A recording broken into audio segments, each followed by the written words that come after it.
Meio-dia e meia.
Bom dia a todos.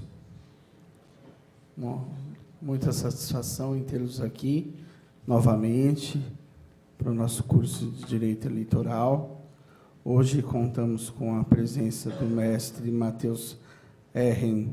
Falivene de Souza e o professor mestre Renato Ribeiro, que vão tratar de um tema muito interessante, que é a propaganda eleitoral na imprensa e nas redes sociais, e também sobre a representação por propaganda irregular. Tá? Espero que vocês aproveitem bastante esses temas. Então, daremos seguimento agora.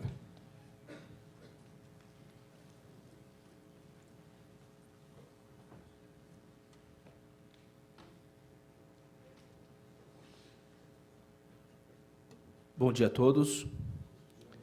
Uma alegria, uma satisfação muito grande de estar novamente aqui na Escola do Parlamento, sobretudo para falar nesse encontro com vocês, que será a minha última participação aqui nesse curso, sobre os crimes eleitorais e toda a questão relativa à propaganda, sobretudo relativa à propaganda da internet. Eu tenho ao meu lado o professor Matheus, advogado criminalista, professor experiente na área de direito penal e processo penal, e uma pessoa que eu tenho a satisfação de também ser meu colega de docência na Universidade de Imbi-Morumbi, meu colega de trabalho também, e, com certeza, um advogado preparado para falar sobre questões práticas atinentes ao direito penal. Ele que é um militante da área penal já há bastante tempo. Embora esse sorriso dele, sem barba, que eu digo que ele precisa dar um ar de mais serenidade, mas é um advogado bastante experiente e muito conhecido na área do direito penal. Isso é importante porque nós vamos tratar de questões práticas. Hoje, sobretudo após esse momento conturbado que passou o país em relação às manifestações, em relação a questões políticas no âmbito nacional, nós percebemos a importância que as redes sociais elas adquiriram no processo democrático como um todo. Não só no período eleitoral, mas como na formação da ideologia política, na formação de partidos, até mesmo de partidos pequenos, os partidos chamados pejorativamente, é uma nomenclatura que eu não gosto tanto, os partidos nanicos. Esses partidos, eles também têm uma participação muito forte na internet, pensando que na internet o custo para se manifestar e para dizer as suas opiniões, ele é bastante baixo, e a justiça eleitoral ela tende, juntamente com a questão criminal, com a justiça comum também, a tentar inibir e coibir práticas criminosas na internet. É lícito e é correto que o cidadão ele tenha seu direito de expressão garantido e garantido também nas redes sociais. O direito, e aqui eu vejo muitos advogados, muitos já conhecidos meus, que trabalham o direito no dia a dia, nós sabemos a dificuldade que o direito tem em lidar com questões de tecnologia, em mudanças tecnológicas. O direito, geralmente, ele vem depois das mudanças. E a internet é terreno fértil para grandes mudanças. É difícil se prever algo, porque a internet ela acaba sempre nos surpreendendo com uma novidade. Temos o Facebook, o WhatsApp, o Instagram, o Snapchat e tantos outros formas de manifestação, LinkedIn, que as pessoas acabam se expondo suas ideias de maneira positiva. O que nós traremos hoje, o que nós vamos falar hoje que é importante? Como essas manifestações, em que medida tais manifestações podem ser ilícitas, ilegais ou até criminosas, do ponto de vista de denegrir imagens, de denegrir reputações, de destruir candidatos, de destruir reputações, e como que isso pode ser coibido. Uma coisa é o sujeito falar, eu concordo com a política A, eu concordo com a política pública B, eu discordo, eu creio que os recursos públicos deveriam ser utilizados de outra forma. E outra coisa é dizer, ou até criar situações dizendo, o prefeito A é ladrão, o prefeito B, ele cometeu determinado crime, e isso deve ser mensurado, e cabe ao direito, e cabe a nós, que somos estudiosos do direito, pensarmos, nós todos, não só eu e o Matheus, mas todos nós aqui presentes, seja qual for a atividade exercida, pensarmos em formas de se garantir a livre manifestação do pensamento, de se garantir a livre manifestação das opiniões do cidadão, garantindo, portanto, a cidadania, mas, ao mesmo tempo, impedindo que práticas abusivas e ilícitas sejam cometidas em nome de um suposto direito à manifestação. Cabe a nós, que temos direito à manifestação tão explícito na internet, também grandes responsabilidades e grandes deveres para com nossas próprias palavras. Então, eu vou passar com as palavras ao professor Matheus. Nós fizemos uma exibição conjunta, hoje teremos, em vez de um slide de apresentação do professor Matheus, a apresentação conjunta minha e dele, e nós vamos praticamente bater bola aqui, conversar com vocês, num clima um pouco menos formal de aula. Sem mais delongas, passo ao professor Matheus e faremos todas as colocações. Muito obrigado mais uma vez pela presença de todos, que tanto nos assistem pela internet, ao vivo, as pessoas que estão nos gabinetes. O Altair diz que muitos estão nos gabinetes dos vereadores também acompanhando, e também o público bastante grande, bastante relevante aqui no Salão Nobre da Câmara. Muito obrigado. Professor Renato, agradeço o convite que o senhor me fez para falar hoje com essa turma tão distinta. Agradeço a Escola do Parlamento também pelo convite para poder dizer sobre esse tema que é tão relevante, um tema tão complexo, tão polêmico, que é a questão dos crimes eleitorais na imprensa e nas redes sociais. É um tema polêmico porque o direito penal ele é sempre polêmico, né? O direito penal, ele, ainda mais hoje em dia, com todas essas operações, tudo que há de direito penal na mídia, ele já é polêmico em si, e o direito penal, quando ele se liga com o direito eleitoral, ele se torna ainda mais polêmico, porque de um lado você tem o direito de manifestação, o direito de liberdade política, e de outro você tem os crimes que, de certa forma, cerceiam ou limitam essa liberdade política. E hoje nós vamos estudar qual é esse limite, até onde vai o direito penal, quais são os crimes, como funciona o direito penal nessa seara da propaganda. É lógico, se eu tivesse que falar sobre toda a sistemática eleitoral dos crimes, sobre toda a sistemática dos crimes eleitorais, nós precisaríamos de um curso inteiro, tá? Porque existe uma sistemática própria dos crimes eleitorais, né, com algumas questões de parte geral. Existem os crimes eleitorais em várias leis esparsas, não só no Código Eleitoral, então demandariam muitas aulas. Então aqui hoje nós vamos falar só da questão dos crimes eleitorais relacionados à propaganda na imprensa e nas redes sociais. Tá? Então, a aula, basicamente, ela está dividida em duas partes. Tá? Na primeira parte, nós vamos tratar de alguns tópicos de parte geral, né? Uma teoria geral dos crimes eleitorais. Tá? Essa seria a primeira parte. Tratar dessa teoria geral, né, com tópicos, por exemplo, a natureza jurídica do crime eleitoral, que é um tópico muito importante para nós começarmos a discussão, essa questão da natureza jurídica. Também, e isso aqui é um tema bem polêmico, que é responsabilidade penal do diretório local do partido político. Essa questão é bem polêmica, é uma questão bastante complexa que o Código Eleitoral traz. Né? A gente vai discutir se é aplicável ou não, e se é aplicável a lei de combate à corrupção e também aplicável a lei de organização criminosa para os partidos políticos, que são questões bastante discutidas e discutíveis atualmente. Também a questão do crime, né? O crime eleitoral cometido pela mídia, que é um tópico também que o Código Eleitoral traz, tá? Ele traz uma disposição específica com relação ao crime eleitoral cometido pela mídia. Em seguida, e esse é o tema talvez mais novo ou mais relevante da aula, o crime eleitoral e as redes sociais. E, por fim, nessa primeira parte, os crimes eleitorais, redes sociais e direito de resposta. Né? Porque, como vocês sabem melhor que eu, não sou advogado eleitoral, eu sou advogado criminal, mas estudo o direito eleitoral como um amante do direito constitucional, digamos assim. Né? Estudo como alguém que gosta de direito, mas não sou um grande conhecedor da prática. Mas vocês sabem que existe o direito de resposta no Código, na Lei das Eleições, e ano passado houve a promulgação dessa Lei 13.188/2015, que trouxe alguma normativa sobre o direito de resposta, especialmente nas redes sociais. Essa lei ela veio especialmente para tutelar, ou assim, em grande medida, para tutelar o que se diz nas redes sociais e dar o direito de resposta, em tese, aos políticos ou às pessoas. Lógico que a lei diz que para qualquer pessoa, mas se a gente for estudar o histórico legislativo dessa lei, a gente vai ver que ela veio por conta de manifestações contra políticos que estavam sendo reiteradamente atacados ou ofendidos nas redes sociais. Tá? Essa seria a primeira parte da nossa aula. E na segunda parte eu vou tratar do aspecto talvez mais interessante, que sejam os crimes eleitorais. Tá? No Código Eleitoral, há crimes eleitorais relacionados à propaganda em duas leis. No Código Eleitoral e na Lei das Eleições. Tá? Então a gente vai tratar dos crimes nessas duas legislações, são uma quantidade razoável de crimes. Nós vamos ver que existem muitos crimes relacionados à propaganda. Tá? A propaganda ela é muito bem normatizada no âmbito eleitoral, e essa normatização ela traz esses crimes para evitar que, de alguma forma, se viole essas normas do direito eleitoral. É quase uma tutela penal administrativa.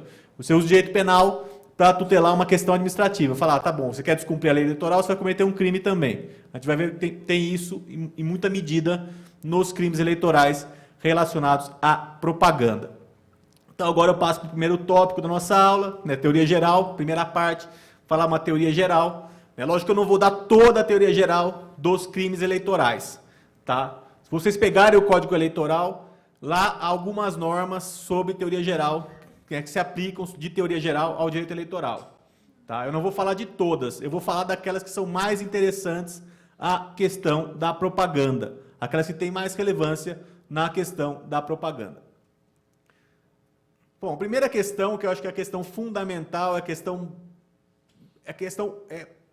a primeira questão que você tem que fazer quando vai discutir crime eleitoral, qualquer ele que seja corrupção eleitoral, seja crime de propaganda, seja falsidade ideológica eleitoral, seja o que for, qual é a natureza do crime eleitoral? Tá? Qual é a natureza dele? O crime eleitoral é sempre um crime político, e essa é a indagação fundamental. O crime eleitoral, ele sempre é um crime político, e para que nós possamos responder a essa questão, nós temos que nos indagar, primeiro, o que é o crime político. Tá? Porque, assim, em tese, você olha e fala, não, crime eleitoral é sempre um crime político, porque ele é cometido, em tese, com uma finalidade política, ou de fomentar um candidato, a candidatura de alguém, ou destruir a candidatura de outro, então é um crime político. Não, peraí, não é bem assim. Tá? Não é assim por conta da definição de crime político, a definição doutrinária de crime político. Né? A gente tem algumas teorias para definir o crime político. Né? São 3 critérios para se classificar o que seria o crime político. Critério objetivo, subjetivo e misto. São esses 3 critérios. O critério objetivo é o critério que diz que considera esse crime político pela natureza do bem jurídico lesado. Tá? Se você, para avaliar se um crime é político ou não, você teria que avaliar qual é o bem jurídico lesado pelo crime. Né? Como vocês sabem, todo crime, em tese, né, pela teoria dominante, viola um bem jurídico penal. Né? Por exemplo, o homicídio viola a vida, o roubo viola o patrimônio, e alguns crimes eleitorais, em tese, alguns violam a lisura das eleições, outros violam a regularidade da propaganda eleitoral, outros violam a administração pública eleitoral, outros violam a administração da justiça eleitoral. Então você vê, cada crime tem um bem jurídico específico. E por essa teoria você avaliaria se o crime é político ou não em razão do bem jurídico. É objetiva, ela não é tão bem aceita. Tem uma segunda teoria, que é a teoria subjetiva, tá? Que ela diz que o crime político ele deve ser avaliado pela intenção do agente, pela finalidade do agente. Como vocês sabem, né, a teoria mais aceita, né, a teoria que tem mais relevância no nosso sistemática, diz que o direito penal ele é dividido entre dolo e culpa. Você tem crimes dolosos e crimes culposos, que seria a teoria finalista da ação. Tá? Toda ação tem um fim.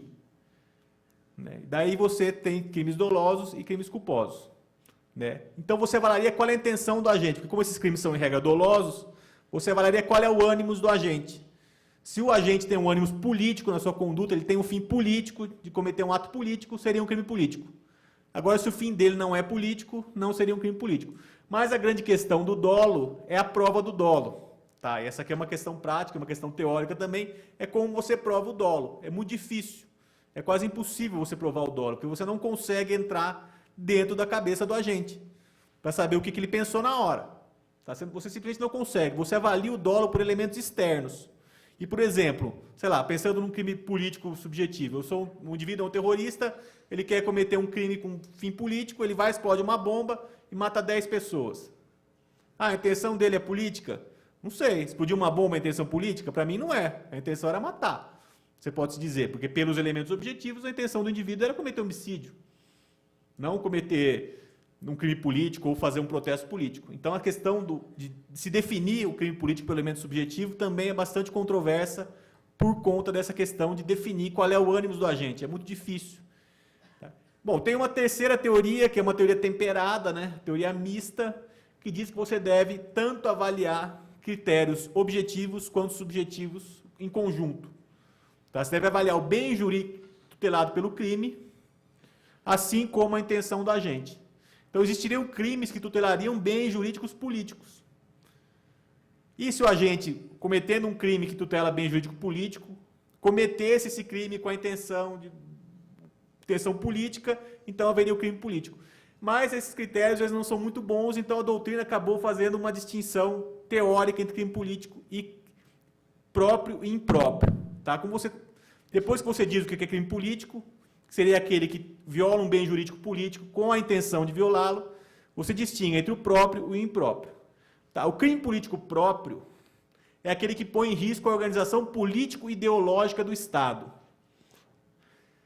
sem atingir outros bens jurídicos. Tá? Em regra, o crime político próprio ele é um crime de opinião, tá? Porque ele só põe em xeque a organização político-administrativa do Estado, mas não põe em xeque nenhum outro bem jurídico. Então seria um crime de opinião só. Porque qualquer outro crime que em tese não seja de opinião, você não conseguiria colocar em xeque, você colocaria em xeque outros bens jurídicos. Por exemplo, crime político próprio. O exemplo do explodir a bomba. Isso é um crime político próprio? Lógico que não, porque põe em xeque outros bens jurídicos, põe em xeque a vida. Tá? E essa foi uma questão que foi discutida num caso muito famoso, inclusive, que eu falo na hora que eu terminar aqui.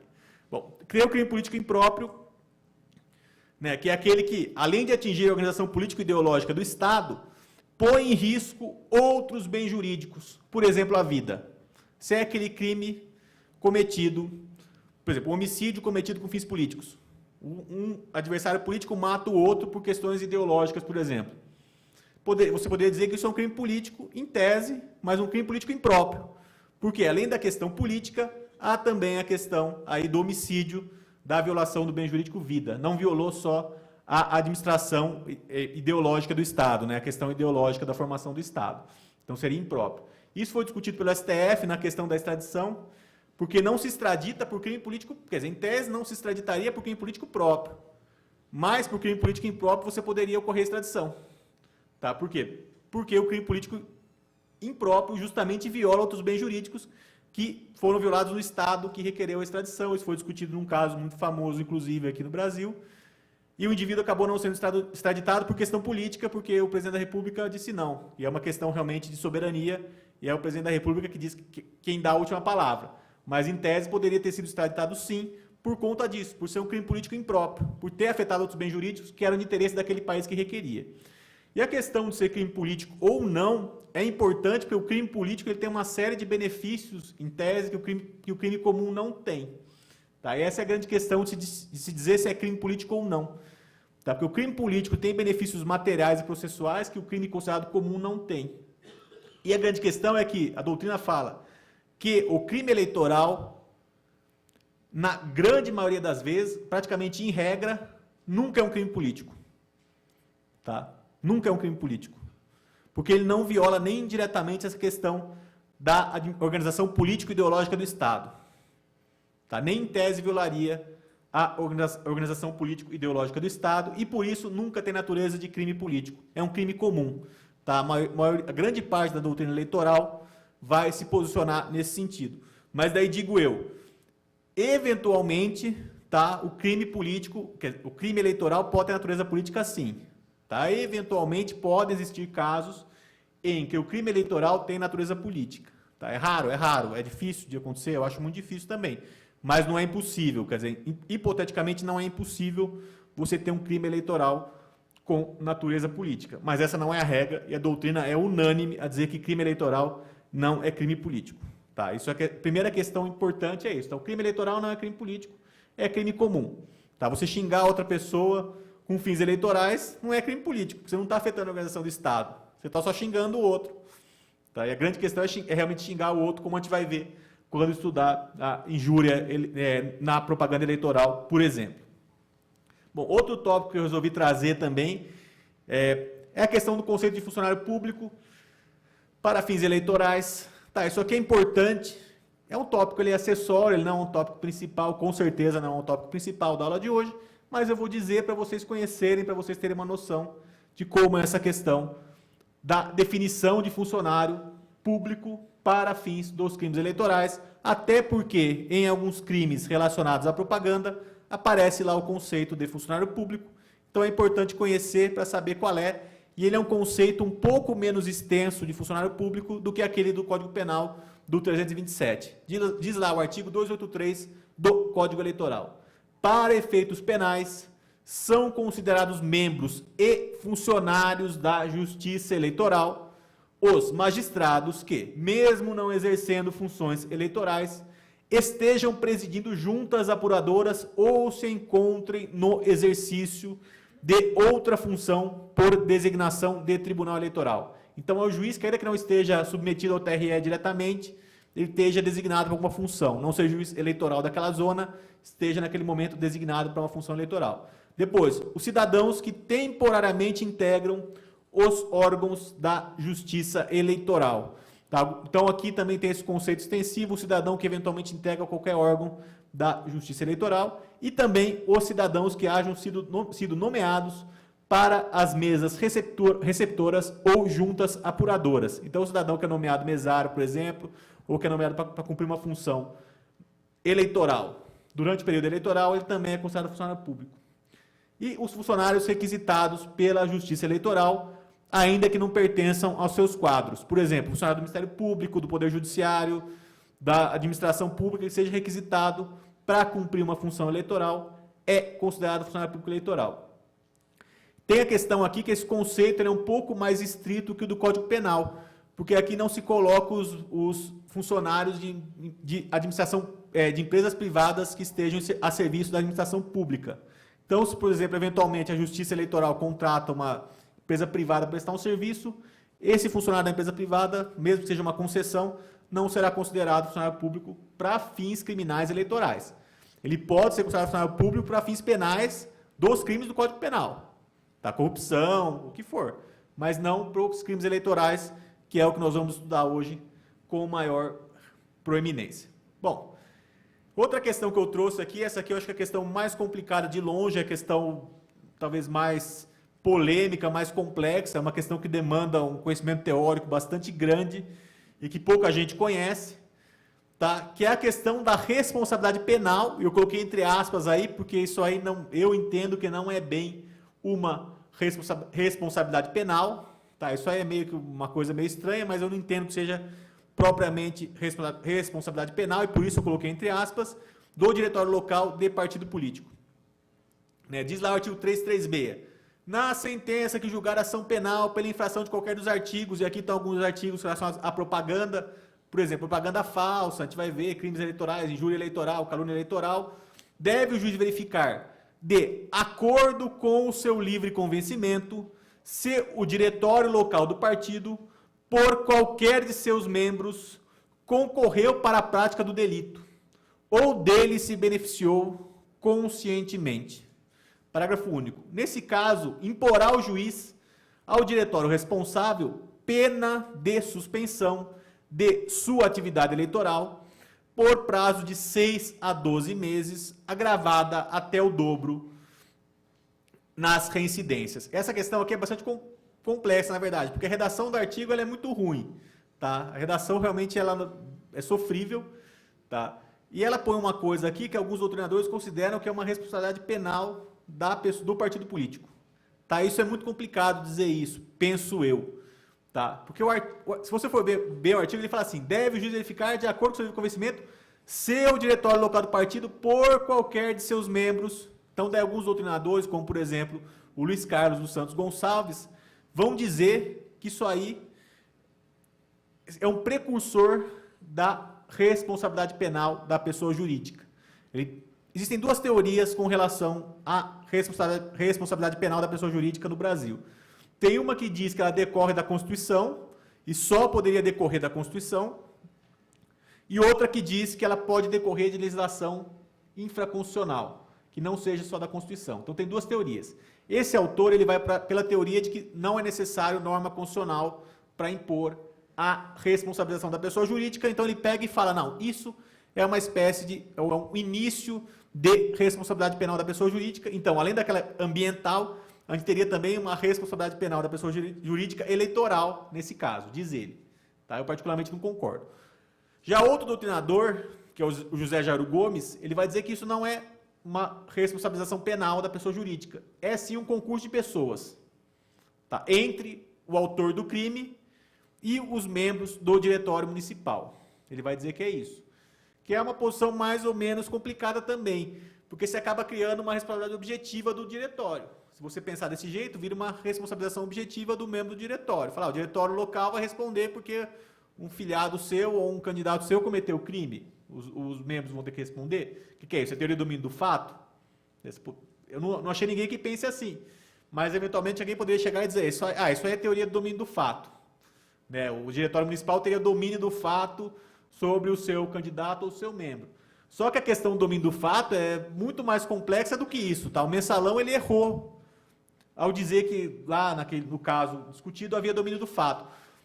E eu não vou falar muito sobre o domínio do fato, porque se tivesse que falar sobre isso, eu ia ficar aqui falando, sei lá, 6 horas, sei lá, 2, 3 dias para falar sobre isso. Mas a questão do domínio do fato é que ela exige, a teoria desenvolvida pelo Carlos Foxin, ela exige que o indivíduo, né, ela exige que exista um elemento que é a desvinculação da ordem jurídica.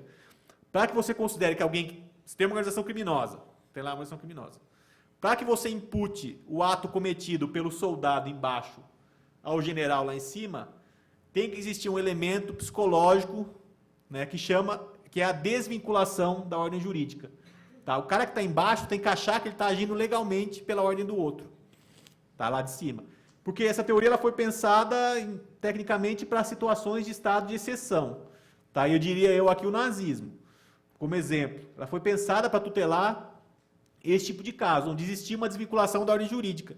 Então aí você pode imputar ao chefe o que o de baixo cometeu. Porque o de baixo está agindo quase num erro de tipo, num erro de proibição, desculpa. Ele está agindo achando que está fazendo certo. Mas porque o outro lá de cima enganou ele. Basicamente seria isso. E no partido político, penso eu que seria muito difícil acontecer isso. Tanto que o próprio Klaus Foxin, ele diz que não se aplica a teoria do domínio do fato à empresa. Tá? Porque alguns doutrinadores começam a falar, teoria do domínio da empresa. Então o dono da empresa responderia pelo ato do funcionário. Não, peraí, ele falou, não é bem assim. Por quê? Não tem desvinculação da ordem jurídica. A empresa não consegue fazer o funcionário achar que o que ele faz, que uma coisa é, quer dizer, a empresa não consegue fazer o funcionário pensar que o errado é certo, porque não teria desvinculação nesse caso. A empresa, o funcionário ele vai embora para casa depois, ele trabalha durante o dia e vai embora para casa depois. Então a empresa não conseguiria criar esse erro na cabeça do funcionário. E essa é a mesma questão do partido político. Será que o partido político conseguiria criar essa questão do erro na cabeça do seu filiado ou do seu correligionário? Eu acho que não. Tá? Penso eu que não, então isso aqui também não seria domínio do fato. Tá? Também não seria domínio do fato. Na verdade, eu acho que isso aí não é nada. Eu acho que essa norma é difícil correr a aplicação dela, mas no fundo ela não é nada, porque ela é tão mal feita e é tão absurda você pegando o direito penal moderno que você não pode aplicar. Tá? Eu particularmente entendo que ela seria inconstitucional por violar o princípio da culpabilidade ou da responsabilidade pessoal no direito penal. Porque isso aí cria uma responsabilidade objetiva. Falar, vou punir o diretório também. Quer dizer, é muito complicado, eu acho bastante ruim essa norma. Eu coloquei porque pouca gente conhece. E é interessante, tem a questão também aí da lei de combate à corrupção e a lei de organização criminosa. Quer fazer alguma colocação, Renato? Não. Então, tem essa questão importante também. Oi, sim, claro. Não, o José Jair entende que é coautoria. Isso, ele entende que é um tipo de coautoria. O domínio do fato é um tipo de coautoria também. Tá? Ele fala que é só coautoria e participação, que seria uma espécie de coautoria e participação. Então, acontece, o José Jair ele coloca assim, ele fala assim, no livro dele, expressamente, ele diz assim, olha, nesse caso, não é responsabilização penal da pessoa jurídica, mas é uma coautoria entre os membros do diretório municipal e a pessoa que pratica o crime eleitoral. Tá? Seria uma coautoria. Daí, se é coautoria, você poderia avançar um pouco mais e dizer que tem teoria do domínio do fato aí. Que seria quando o chefe domina o soldado. Né? O que está em cima domina o de baixo. Mas eu entendo que essas duas posições não são corretas. Tá? Isso aí, para mim, não é nada, na verdade. Não tem como você dizer que seja coautoria também, justamente por criar uma responsabilidade penal objetiva. Tá? E ainda de pessoa jurídica. Quer dizer, porque a norma aqui fala o diretório. Não fala que vai punir os membros do diretório. Tá? Fala o diretório, isso aqui é uma punição penal para o diretório. Tá? Em tese, uma punição penal para o diretório, não para os membros. Porque os membros, sim, eventualmente, se o presidente do diretório municipal determina, ou de qualquer forma, concorre para a prática do crime de algum candidato seu, ele vai responder pelo crime em razão do concurso de pessoas comum do Código Penal. Tá? Por concurso de pessoas. Não seria necessária essa norma aqui para que ele respondesse. O próprio Código Penal já diz que qualquer pessoa que concorre para o crime responde nas penas a ele combinadas à medida da sua culpabilidade. Tá? Então já responderia. Se ele concorreu para o crime, vai responder. Mas a questão aqui é que essa norma responsabiliza o diretório local. Pode ser municipal ou estadual, eventualmente. Quer dizer, isso não pode. Você não pode criar uma norma penal que responsabiliza a pessoa jurídica desse jeito. Penso eu, pelo menos. É lógico que tem gente que fala que isso é aplicável, mas eu entendo que não. E também eu não encontrei jurisprudência aplicando isso. Quer dizer, os juízes não aplicam na prática isso também, porque daria um problema enorme. Isso aí chegaria ao STF e seria, com certeza, ou grande chance de ser declarado inconstitucional, penso eu.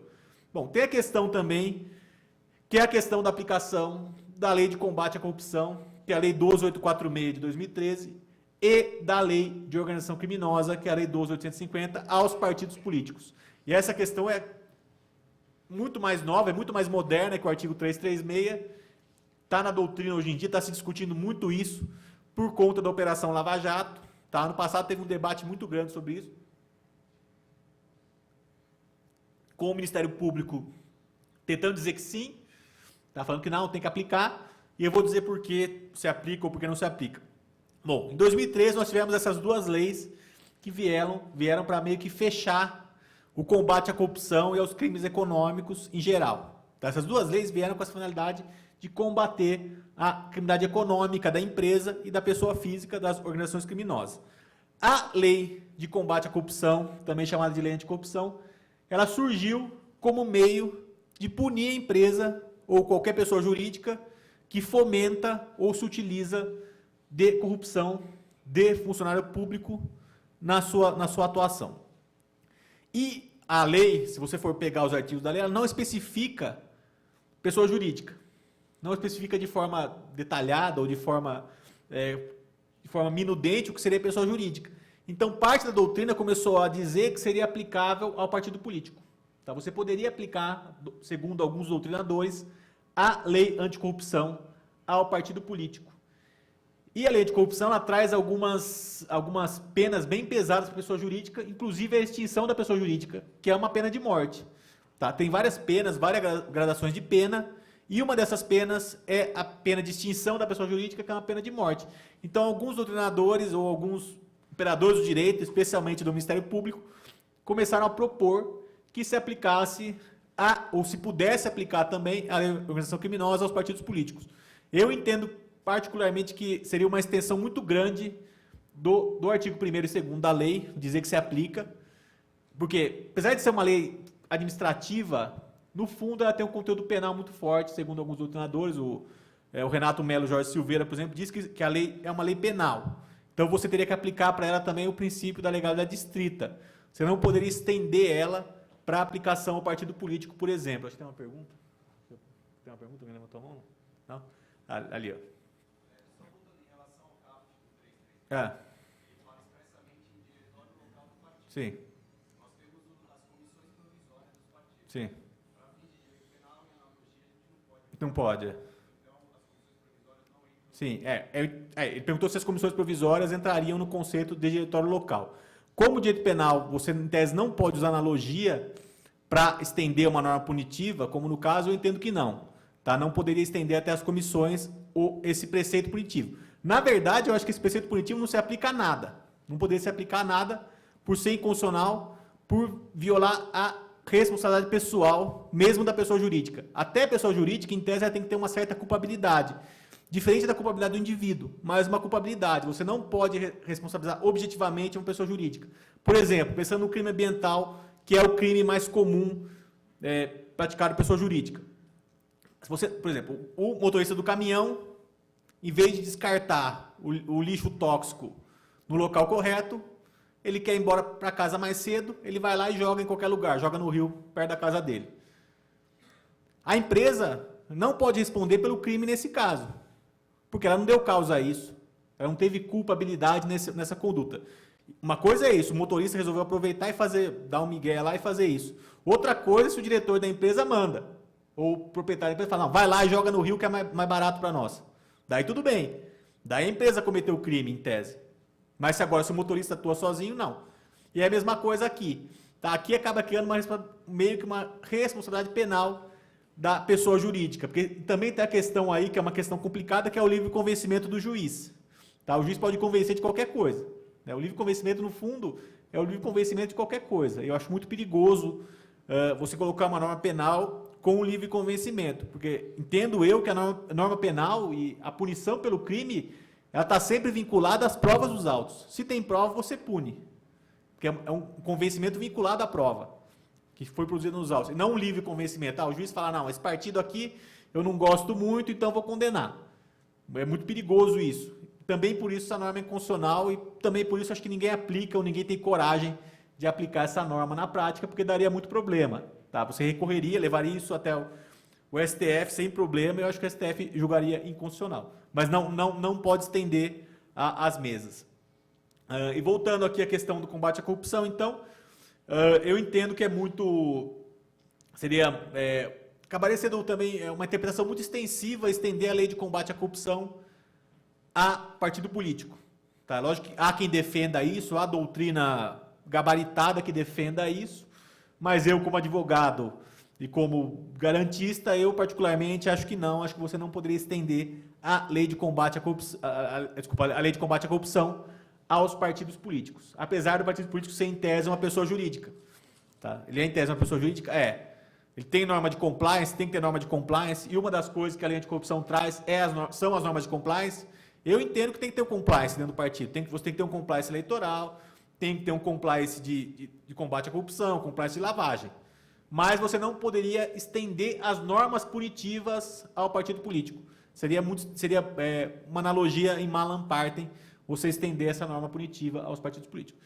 E daí tem também a questão da lei de organização criminosa, tá? Que é outra lei que veio na mesma época, para combater as organizações criminosas. É a lei 12.850 de 2013, que ela traz dois tipos basicamente. Um tipo chama associação criminosa, que é o que substituiu o artigo 288 do Código Penal, E o outro chama propriamente organização criminosa e está no artigo 2º da lei. Então, você tem dois tipos, basicamente.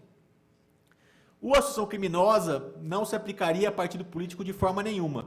Porque se você for ver o 288 do Código Penal, ele vai dizer que a associação criminosa tem que ser constituída com os fins específicos de cometer crime. Então, para que você incida o 288 do Código Penal, a associação criminosa tem que ser constituída com o fim específico de cometer crime. Então, você tem que se associar com o fim específico de cometer crime. E a doutrina diz que, então, não se aplica para partido político, empresa e família.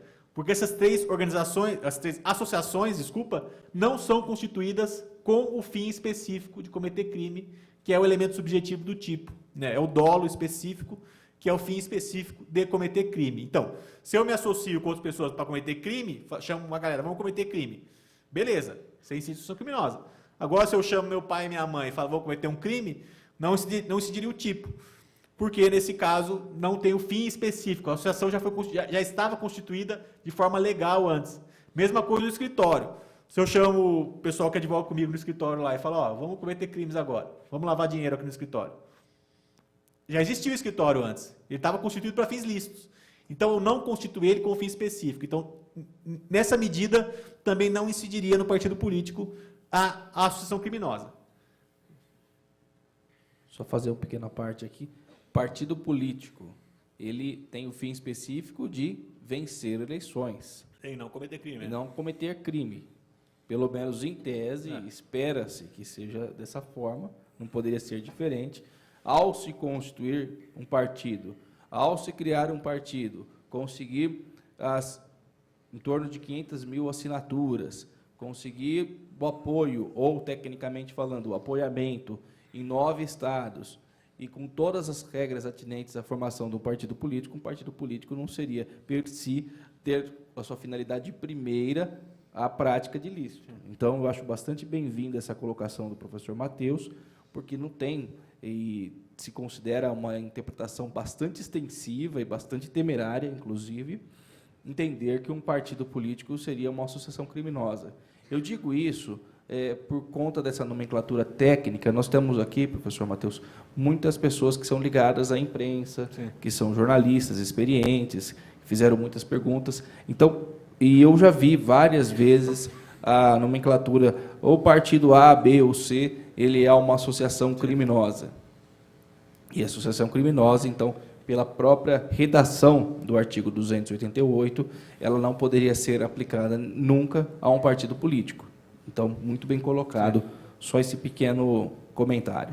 Bom, tem a associação criminosa, que é o 288, e tem também o crime, que é outro crime, que é o crime de organização criminosa, que está no artigo 1º, parágrafo 1º da Lei 12.850, que diz assim, vou pegar aqui no celular, que eu não trouxe o código, diz lá assim, considera-se organização criminosa a associação de 4 ou mais pessoas estruturalmente ordenada e caracterizada pela divisão de tarefas, ainda que informalmente, com o objetivo de obter, direta ou indiretamente, vantagem de qualquer natureza, mediante a prática de infrações penais, cujas penas máximas sejam superiores a 4 anos ou sejam de caráter transnacional. Isso aqui é outro crime, que é a organização criminosa, que é quando você constitui uma organização estruturada ou bem estruturada, muito melhor estruturada que a associação, com o fim de cometer crime. Você pode ver que aqui também tem o fim de cometer crime. Então você não poderia dizer que o partido político, em tese, é uma organização criminosa, porque ela não tem o fim, porque o partido político, em regra, não tem o fim específico de cometer crimes. É lógico que, em tese, porque assim, a gente poderia pegar e constituir um partido para cometer crimes. Poderia. Você poderia ter uma organização criminosa, que ela tem uma forma de partido, mas com o fim de cometer crimes. Pode acontecer? Pode acontecer, não é impossível. Mas daí a acusação tem que provar isso também. Tem que provar que o partido não foi constituído com o fim de ganhar as eleições, que é o fim, por exemplo, que o professor Renato falou, mas sim com o fim de cometer crime. Então isso tem que ser provado pela acusação, que é muito difícil. Praticamente impossível se provar isso. Passando aqui, para acelerar um pouco também, agora a gente vai começar a questão dos crimes eleitorais cometidos pela mídia. Tem o 288 do Código Eleitoral, que ele afastava a incidência, esse artigo, essa norma, ela afastava a incidência da lei de imprensa. Então, ela afastava a incidência da lei de imprensa Hoje, como a lei de imprensa não foi recepcionada pela nossa Constituição, esse artigo não tem mais tanta aplicação prática, porque a lei de imprensa foi afastada e funciona assim. A gente vai ver, os crimes eleitorais, a gente vai ver, a pessoa tem que ter o dolo de usar esse crime para fins eleitorais. Se ela tem esse dolo, comete um crime eleitoral. Agora, se o dolo dela é só ofender, vai cometer um crime comum do Código Penal, e a gente vai ver isso melhor quando eu tratar da injúria, da calúnia, da difamação e da injúria eleitorais. Bom, tem a questão das redes sociais, tá, que é o que a gente vai falar, que seria o nossa temática principal da aula, que é a questão do crime eleitoral e as redes sociais. As redes sociais, elas mudaram um pouco a questão do direito penal e do direito processual penal. Por quê? Ela muda a dinâmica do crime, né? Se vocês forem estudar os crimes contra a honra, as redes sociais, elas facilitam a prática do crime contra a honra, né? Porque você consegue ter acesso a muito mais pessoas, muito mais rapidamente. Antigamente, só a imprensa conseguia propalar uma ideia com grande velocidade. Hoje, qualquer pessoa com Facebook, com Twitter, com WhatsApp, consegue propalar uma mensagem para milhares de pessoas, às vezes, em questão de segundos. Então, mudou a dinâmica do crime, facilitou um pouco a prática dos crimes, especialmente os crimes contra a honra, os crimes de palavra. Então, a gente vai ver isso quando estudar os crimes melhor. E tem uma questão que cada rede social tem uma dinâmica própria. Tá? Eu trabalho bastante com crimes virtuais, né, que falam aí, né, que seriam os crimes de informática cometidos pela internet. E você acaba vendo, depois estudando melhor, que cada rede social tem um jeito de funcionar. Cada uma funciona de um jeito. O Facebook, o mural dele funciona de um jeito, o inbox funciona de outro jeito, o WhatsApp funciona, a transmissão da mensagem, né, como você propala a mensagem. O WhatsApp funciona de outro jeito, tá? O Twitter funciona de um jeito, o LinkedIn funciona de outro jeito. O Facebook você põe no mural, fica lá e as pessoas curtem. Né? Curtem ou compartilham. Pode fazer duas coisas, curtir ou compartilhar. Mas está lá no seu mural. À vista, em tese, de qualquer amigo seu ou até do público em geral. Então você consegue mais ou menos dizer quem fez a enunciação original, quem foi o primeiro a falar. Você consegue mais facilmente dizer quem foi o primeiro a falar. Você consegue chegar no primeiro. Agora, por exemplo, no WhatsApp, não. É mais difícil chegar na enunciação original no primeiro, porque a pessoa pode pegar a mensagem e colar. Por exemplo, eu tenho um grupo aqui, eu dou uma mensagem no meu grupo, falando mal de alguém, xingando alguém. Daí alguém desse meu grupo pega e põe essa mensagem em outro grupo. Ou transmite para outra pessoa diretamente. E essa outra pessoa põe em outro grupo. Então é muito difícil você conseguir chegar em quem fez a original, quem começou com isso. Porque o primeiro que fez a enunciação, os outros estão só propalando. Né? Então é muito difícil, é quase impossível. E, professor Matheus, não é demais dizer, eu já falei para os alunos aqui várias vezes, a criatividade brasileira ela é tamanha que hoje, e é sabido das pessoas em geral, que há verdadeiras organizações, não digo criminosas, não falaria tanto, mas há trabalhos profissionais sendo vendidos no mercado à disposição dos candidatos para prolatar determinadas questões, e daí tem gente criativa de verdade falando isso, e a pessoa cria situações no Facebook. Amanhã sairá no jornal tal, uma denúncia, uma atividade, um acontecimento, e isso gera grande comoção dentro do WhatsApp. Eu recebo diariamente uma série de questões que eu falo, mas isso não tem pé nem cabeça. Ou só tem pé, ou só tem cabeça, ou só tem uma parte do corpo. É uma distorção da distorção.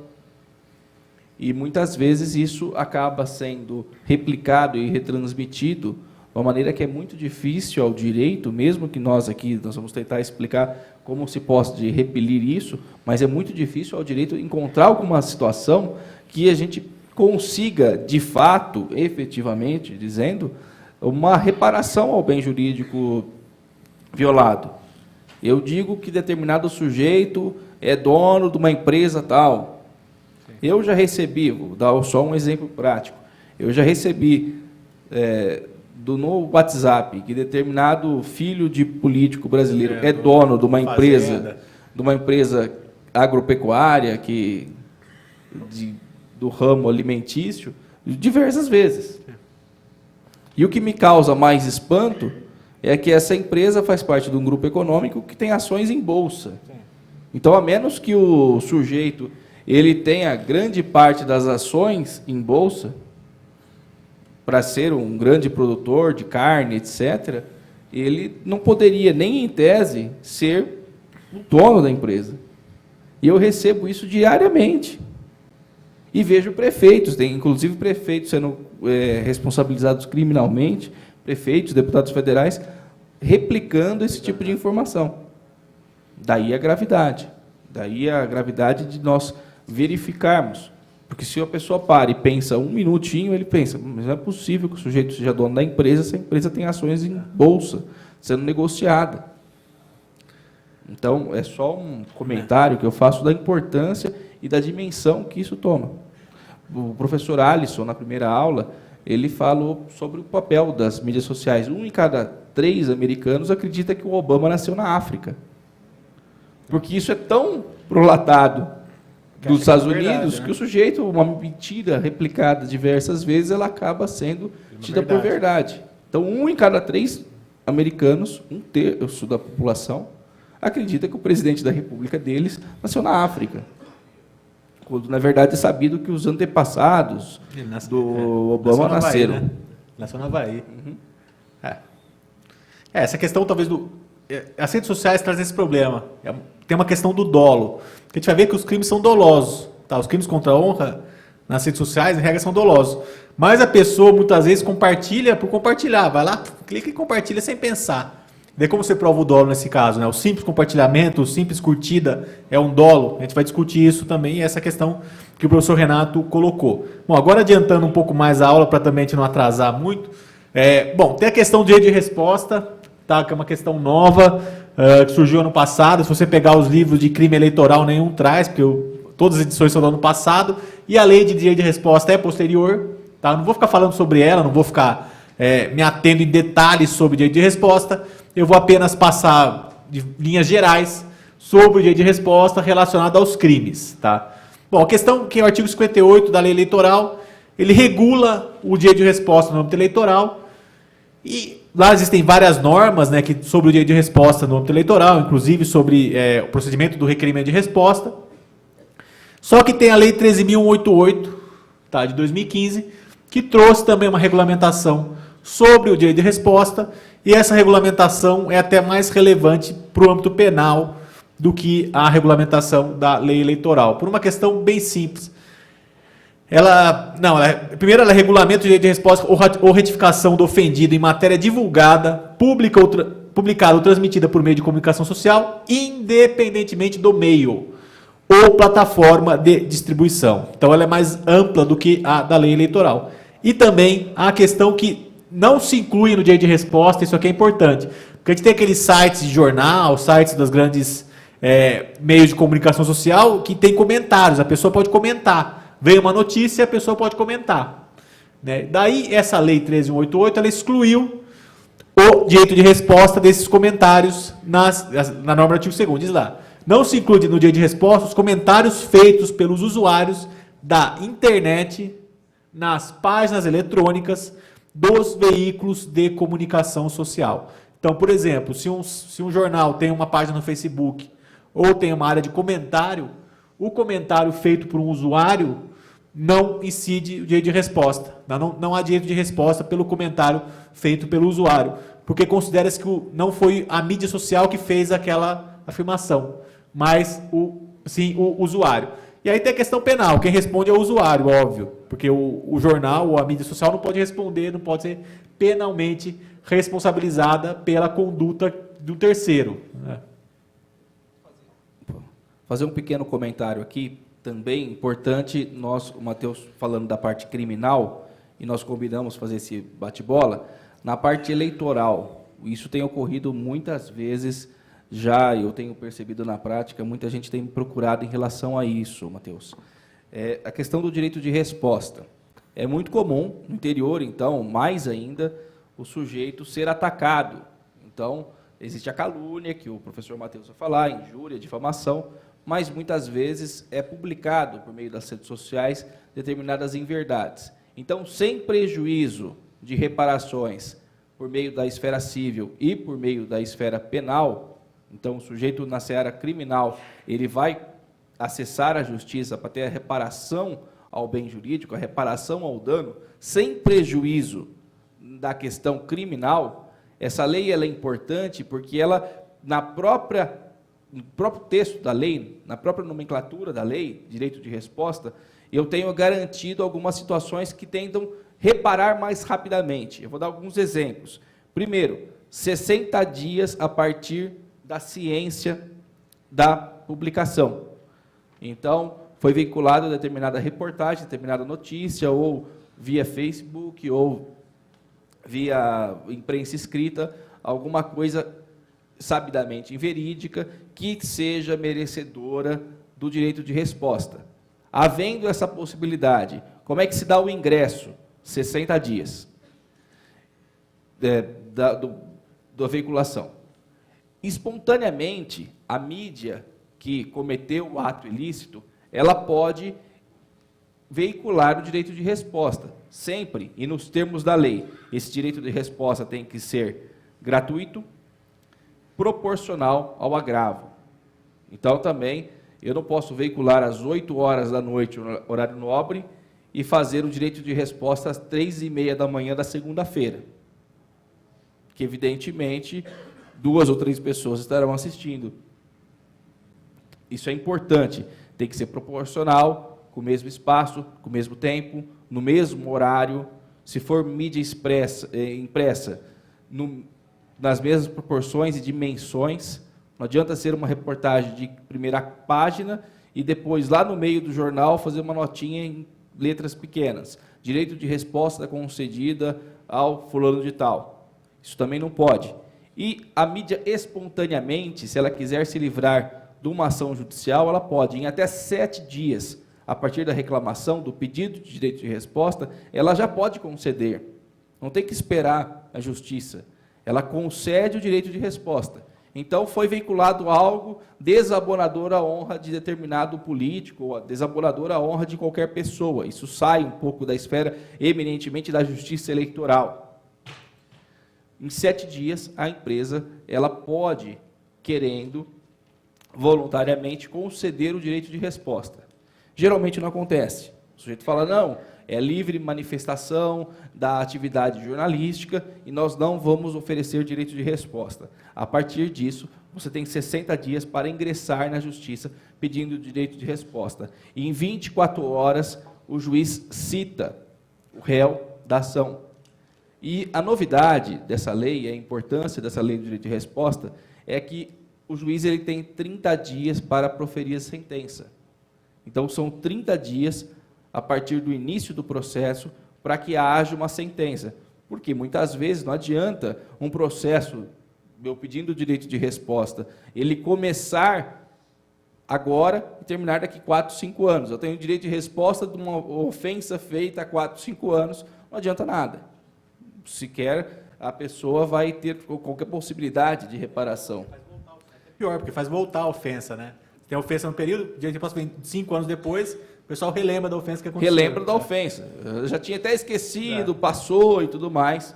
E esses 60 dias também são importantes porque, na questão do dano, se eu acho que tem que ser reparado em alguma coisa, eu vou procurar a reparação imediata.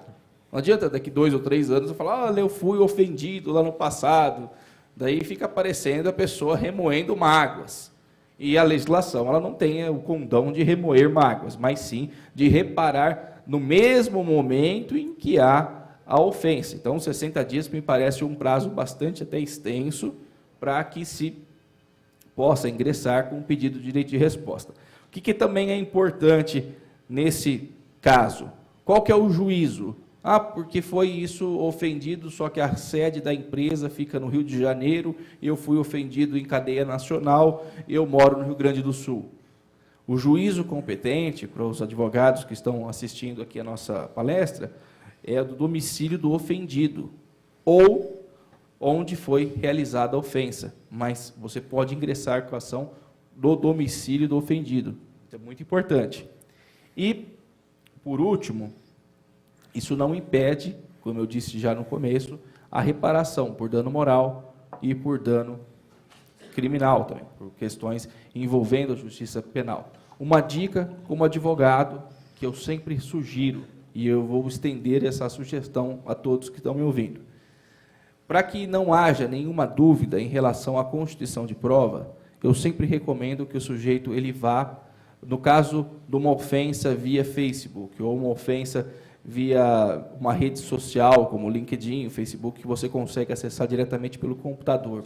Eu sugiro que se vá ao cartório e o próprio tabelião, ele faça uma notificação, reconheça a firma, reconheça a autenticidade daquela publicação, para que isso seja colocado. Tem a ata notarial.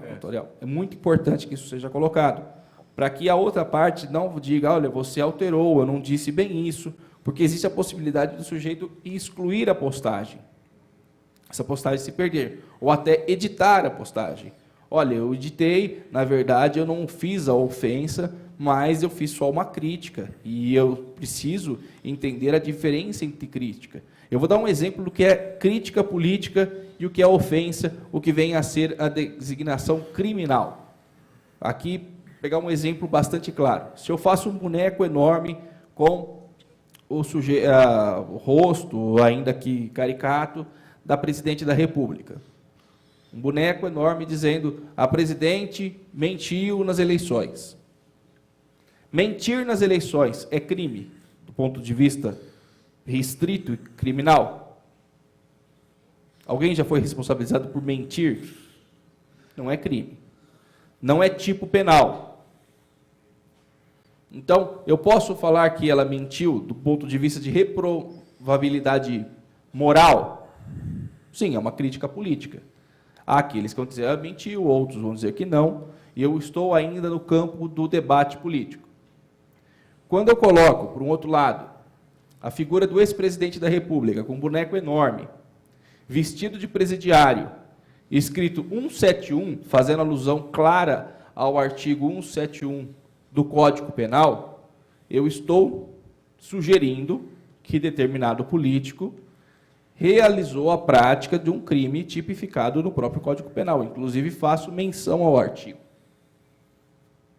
Então, eu saio da esfera política e estou dizendo que determinada pessoa cometeu um crime. Daí a ofensa ao direito penal. Daí a necessidade da reprovação. Então, eu coloco sempre esse exemplo, porque é um exemplo bastante claro aí. Olha, todo o pichuleco que se falava, ele é um crime. Porque eu estou dizendo, e olha o tipo de reprovação, eu estou dizendo que determinado político cometeu o tipo penal de estelionato previsto expressamente no artigo 171 do Código Penal. Então, é bastante importante se delimitar o que é ofensa e o que não é ofensa, o que é debate político e o que vem a ser uma ofensa, calúnia, injúria ou difamação. Eu todo dia recebo a ligação de alguém, um vereador, um deputado, um político, qualquer, dizendo, olha, me falaram determinada coisa no Facebook, eu posso falar alguma coisa sobre isso? Eu falo, vamos ver se existe o direito de resposta, se existe aí calúnia, se existe injúria ou difamação, ou se é um mero comentário de uma pessoa que desacorda das suas escolhas políticas. Política é lugar de debate, então não é qualquer pessoa que fala, eu discordo, o vereador defendeu o nome da rua A e deveria chamar B, porque o B foi mais importante para a rua. Isso é um debate político. Escolheu fazer um hospital e não uma escola. Isso é uma escolha política dada a discricionariedade do poder público. Ela não pode se confundir, e essa escolha política, necessária que se faça o debate, necessária que se faça a crítica às atividades. Quem não quer sofrer críticas não deve ir para a política. A política é o espaço de você sofrer e se colocar à disposição das críticas. Agora, quando que a crítica ela deixa de ser uma crítica do ponto de vista político e se torna um crime? Estou dizendo, eu saio da esfera do debate político e estou dizendo, fulano cometeu estelionato, José cometeu determinado crime, fulano é corrupto. Corrupto, eu estou fazendo menção a um crime previsto no Código Penal, corrupção ativa, corrupção passiva. E isso merece a reparação. Então, é importante que se faça essa questão. Então, pode haver o direito de resposta previsto pela lei colocada pelo professor Matheus? Sim. Lei 13.188 de 2015. Reparação nas mesmas proporções. Fora isso, eu consigo também fazer a reparação por meio do direito penal e também na esfera civil, havendo possibilidade de reparação por dano moral. Uma coisa é direito de resposta, outra coisa, havendo o dano moral, fazer a reparação também pelo dano moral. Professor Matheus? Bom, continuando aqui, talvez a parte que mais interessa, ou a parte que define qual é o limite entre o debate político e o crime, são os crimes eleitorais. O princípio da legalidade é o que define o limite. O que é debate político, o que não é, o que é crime. E é agora que a gente vai estudar. A gente vai estudar cada um dos crimes eleitorais relacionados à propaganda na mídia e nas redes sociais. É lógico que eu não vou ficar falando, o crime é doloso, o crime é formal. Não vou ficar falando isso, eu vou falar os aspectos mais relevantes, tá? Até para não me alongar muito. Vou direto no que é importante de cada crime, né? O que é relevante para vocês, aqueles que são advogados aqui, que são juízes, promotores, ou vão ser candidatos, ou são assessores, ou mesmo eleitores, para que possam conhecer quais são os crimes e não os cometam também, ou consigam orientar, eventualmente, alguém para não cometer esses crimes, que hoje é muito importante, né? Porque, como eu disse, rede social hoje coloca você em praça pública o tempo inteiro. Tá no Facebook, é como tá gritando na praça pública no meio da sé, né? Você fala alguma coisa lá e tem um monte de gente ouvindo. Então você tem que tomar muito cuidado, tem que ter muita temperança para falar alguma coisa lá, para não ofender alguém. E no âmbito eleitoral, o limite dessa temperança é aqui o que a gente vai estudar agora, o que são os crimes em espécie. Não, tinha um intervalinho, acho que. Quantos minutos? Altair, bom. Intervalo, né, Altair? Intervalo? Beleza. Nós vamos fazer um intervalo rápido, 10 minutos, para que nós entremos nos chamados crimes eleitorais em espécie. Tá bom? Muito obrigado pela atenção de todos até o momento.